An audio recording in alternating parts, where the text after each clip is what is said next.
শিক্ষার্থীদের যখন আমরা সংস্কার করতে দেখি, প্রিয় সঙ্গে আমার পূর্ব বক্তা ন্যায়প্রশাসনের মহাসচিব বলেছেন, এদেশে যে জঙ্গিবাদ হয়েছে, জঙ্গিবাদের উত্থান ঘটেছে, জঙ্গিবাদের উত্থানের যে যুক্তি ছিল সেই বিএনপির তৃতীয় যুগ 2001 সাল থেকে শুরু করে 2005 সাল পর্যন্ত আপনারা দেখেছেন সারা বাংলাদেশের 64টি জেলার মধ্যে 63টি জেলার মধ্যে একই সময়ে গুরুত্ব করা হয়েছে। এদেশে উদ্দেশ্যী হামলা হয়েছে, এদেশে বিভিন্ন সংস্কৃতি হামলা হয়েছে। প্রিয় সংগ্রামীরা, এগুলো সবগুলি একই সূত্র কথা। যারা আমার স্বাধীনতাকে আগে মেনে নিতে পারেন, যারা মুক্তিযুদ্ধের চেতনাকে এখনো মেনে নিতে পারেন, যে সমস্ত প্রতিষ্ঠানে ধর্ম এবং ব্যবসায়িক প্রতিষ্ঠানে এখনো জাতীয় দিবসে জাতীয় পতাকা উত্তোলন করা হয় না, যে সমস্ত শিক্ষা প্রতিষ্ঠানে এখনো আমার জাতীয় সঙ্গীতের মধ্যে দিয়ে সেই শিক্ষা প্রতিষ্ঠান পরিচালিত হয় না, আমরা ওদের আহ্বান জানাই, সরকারের কাছে দাবি জানাই। সুতরাং আজকে আমরা সরকার অভিনন্দন দিয়েছিলাম যে কওমি মাদ্রাসার শিক্ষা সমাজের স্বীকৃতি দিয়েছেন মাস্টার্সে ইসলামিক স্টাডিজ এবং আরবি সাহিত্যের উপরে, কিন্তু আমরা অত্যন্ত দুঃখিত হই, আহত হই।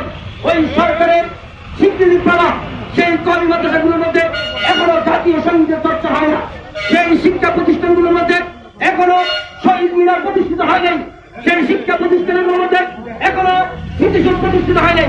আমাদের পাশের দাবি করেছে শহীদ মিনার যেমনি করে প্রতিটি শিক্ষা প্রতিষ্ঠানের মধ্যে প্রতিষ্ঠিত হয়েছে, ঠিক তেমনি ভাবে যদি প্রতিটি শিক্ষা প্রতিষ্ঠানের মধ্যে স্মৃতিসৌধ প্রতিষ্ঠিত করা হয়, তাহলে আমাদের মুক্তিযুদ্ধের চেতনা ত্বরান্বিত হবে, বঙ্গবন্ধুর স্বপ্নের বাংলাদেশ নির্মাণ হবে।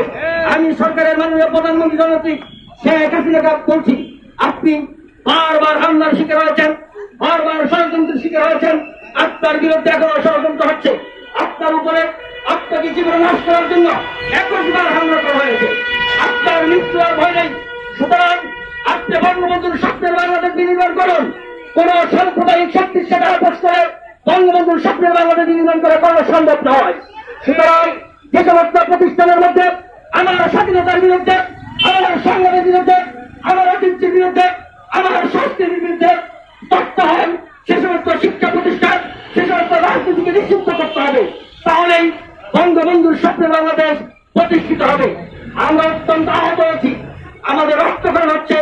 আজকে মুক্তিযুদ্ধের চেতনার সরকার, বঙ্গবন্ধুর কন্যা আজকে রাষ্ট্র ক্ষমতায়, কিন্তু আমরা যখন দেখলাম কুষ্টিয়ায় বঙ্গবন্ধুর ভাস্কর্যের উপরে হামলা হয়েছে, আমরা সেই ব্রিটিশ বিরোধী সংগ্রামী বিপ্লবী নেতা সেই বাঘা যতীনের ভাস্কর্যকে ভেঙে দিয়েছে, তাহলে আমাদের বুঝতে হবে এখনো ওই সাম্প্রদায়িক শক্তি, এখনো জঙ্গিবাদী শক্তি, বড়বাদী শক্তি সক্রিয় আছে। আমরা জামাতের নিবন্ধনের বিরুদ্ধে মামলা করেছিলাম, সেই মামলার মধ্যে আমি একজন বাদী। আমি বলেছিলাম জামাতকে শুধু রাজনৈতিকভাবে বাতিল করলে হবে না, জামাতকে এদেশের তৃণমূল থেকে, গ্রামগঞ্জ থেকে, ওয়ার্ড থেকে, বাংলাদেশের আকাশ থেকে তাদেরকে বিতাড়িত করতে হবে। সুতরাং জামাত এবং বিএনপি রাজনীতিকে মাঠে রেখে কখনো মুক্তিযুদ্ধের চেতনার বাংলাদেশ নির্মাণ হতে পারে না। তাই আমি বলবো, ওই বর্ণবাদী জামাত যেভাবে নিষিদ্ধ হয়েছে জঙ্গি সংগঠন হিসেবে, মানবতা বিরোধী সংগঠন হিসেবে, ঠিক তেমনি ভাবে ওই বিএনপিকে নিষিদ্ধ করতে হবে। কারণ বিএনপি বঙ্গবন্ধুর প্রতি, সেই বিএনপির প্রতিষ্ঠাতা জিয়াউর রহমান হচ্ছেন বঙ্গবন্ধু হত্যার মাস্টারমাইন্ড, এবং বঙ্গবন্ধুকে হত্যা করে সকল স্বাধীনতা বিরোধী শক্তিকে এদেশের রাজনৈতিক, ধর্মীয় প্রতিষ্ঠান, শিক্ষা প্রতিষ্ঠান, রাজনৈতিক অঙ্গনে প্রতিষ্ঠিত করেছে।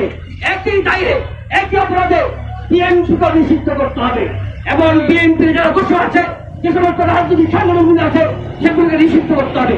আর প্রত্যেকটি শিক্ষা প্রতিষ্ঠান, আমরা মাদ্রাসা বা আধুনিক শিক্ষার কথা, সব জায়গায় জাতীয় সঙ্গীত পরিচালনা বাধ্যতামূলক করতে হবে, প্রতিষ্ঠা বাধ্যতামূলক করতে হবে, শিশুসুর প্রতিষ্ঠা বাধ্যতামূলক করতে হবে, এবং প্রত্যেকটা শিক্ষা প্রতিষ্ঠানে আমার ইতিহাস, আমার ঐতিহ্য, আমার মুক্তিযুদ্ধ, 69 52 ভাষা আন্দোলন, আমার যে বর্ণালী যে ইতিহাস রয়েছে, সোনালী যে ইতিহাস রয়েছে, মুক্তিযুদ্ধের চেতনার যে ইতিহাস রয়েছে, সেই ইতিহাস পাঠ্যপুস্তকে বাধ্যতামূলক করতে হবে।